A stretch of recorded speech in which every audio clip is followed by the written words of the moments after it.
So what I can do now is I want to animate my camera navigating through this and then settling and stopping on that logo. So what I can do is turn on the stopwatch so I can animate my Z-axis for this camera, and I'll bring my timeline, my CTI, over to 2 seconds, and let's bring this camera in. I can view it right here on my composition panel while viewing it on my top view, which is great. What I can do is bring this in here, and I want to make sure that I'm going underneath the arm. So let's just reorganize this here. Let's move the X and the Y, and we'll kind of navigate through the arm there. Let's move it again. There we go. Now let's go to about 4 seconds, and we'll kind of animate another point. So we'll go forward in our Z space, closer to our logo. We bring this back up. Bring this back to the left, and I'm going to just kind of navigate through these forest of splatters here. It's kind of a mixed message here. Let's go a little bit forward there. Okay, and then we'll do another 6 seconds here. We'll go to 6 seconds. And what you can do here is just kind of see where you can go through. I'll just go straight. Let me go down a little bit and to the right a little bit. There we go. And we'll go to 8 seconds, and I want to make sure that this has the logo in its view. And what I can do to kind of animate this, to kind of make sure that my logo is looking closer, is let me open up all my parameters for my camera. And what I'll do is for my camera options, my zoom, I'll bring this down, so I can get that logo exactly where I want it. So let me do that. Then what I can also do is bring the positioning of that camera down some again. Right there. How's that? We'll do a little bit of a Z position forward as well. Let's bring this up there like that and move this a little bit like that. Okay. How's that look there, guys? You can scrub back and forth to kind of see how this looks, to make sure there's nothing looking a little bit awkward. So if you notice that when I started back here, my image here is super duper small. That's because I changed my zoom without having my stopwatch selected. Now that's a very important aspect there. Okay, you always want to make sure that your stopwatch is selected whenever you animate, or else you can cause some major issues. Let's go back here.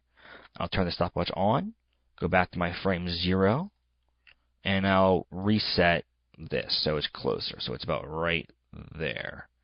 And I don't want this to change until I get to the very last second pretty much. So I'll go to 7 seconds, and I'll put another thing right there. We'll go back to about right there. So now whenever I go to second 7 to 8, I can pretty much see that logo.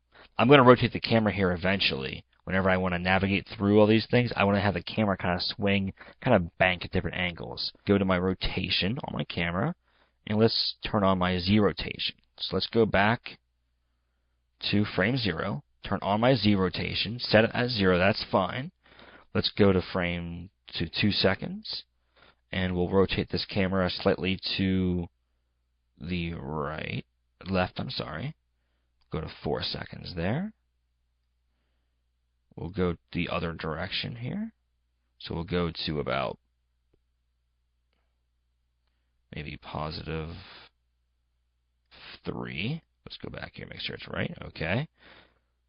Then at 6 seconds, we'll do a -6, and at 10 seconds, let's make sure this logo looks pretty straight. So we'll go to the negative again, and 10 seconds will be the stop point. So let's just bring this down a little bit. Let me move this over to the left a little bit.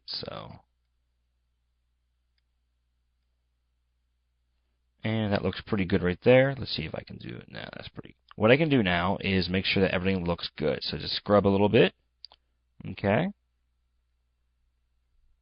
Between there. It kind of hits there, kind of pops forward and kind of breaks back. So that's fine. What I want to do is I want to make sure that all this animation here looks good. Kind of scrub back and forth, make sure it's looking pretty decent. And I'm liking that. I think that does look pretty good. Let's save this. Always save your files. You always want to save your stuff. And what we'll do is we'll save this to the desktop, and we'll call this cheer. Okay. Say if I want this thing to look kind of blurry, that as I go past certain things, I want to blur some of the options there, some of the splatters, just to give it like a faster effect here. I want to highlight all of my layers, not my camera and not my solid. And what I can do is this option right here is called your motion blur. It creates a motion blur on your images. So if I press that motion blur icon, I can do that. But I also need to say that I want motion blur on my layer panel. This will enable motion blurs. Motion blurs on this just say that my layers have it on there. But doing this makes it actually happen. Okay? So as I scrub forward,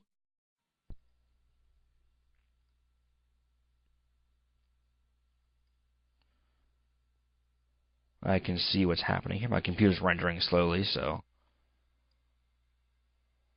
now that I have this done, I can either RAM preview it or I can render it. So what I'm going to do is, to save time here, we'll just go to Composition and add to the render queue. And what we'll do here is, this is how we render things. You never want to go to File, Export, whatever you want to do. That's not the right way to render. You want to bring it into the render queue. Again, that's Composition, Add to Render Queue. Okay? And it gives a few options here at the bottom. Go to my output module, pick on lossless, and define the format that I want to use. This time I'll do a QuickTime. It'll be a dot move. I want to go to, this is fine, my format options, and my codec would be MPEG-4 video. You may have animation on there. Just change it to the MPEG-4. It's probably the best one, and it uses the less file space, and it also renders the fastest, I think, anyway. So what we can do is press OK, and press OK here again. Let's go to our output 2. We need to define where it's going to. So what we'll do is I'll just call this cheer movie, and we'll press save. And I'll go to my render settings. This will define where the settings are. So my quality will be best. My resolution is full. That's fine. If you have to change anything at all, if, like, say you're doing like a rough draft, or you want to just do like a basic, just like a very basic quick render, you can change this to your half, third, quarter rendering style. Your resolution will be blurrier, but your render time will be cut down dramatically, and your quality can be down to draft or even like a wireframe. Press OK, and press the render button, and now your file will begin to render. And as you can see, it's beginning to render right here. I'll upload this final render to the jdhideas.com/ITT site. Look through this, and you can see exactly what the final render looks like. If you have any questions upon how we did this, just scroll back in time with this movie. Don't forget to email me if you have any questions.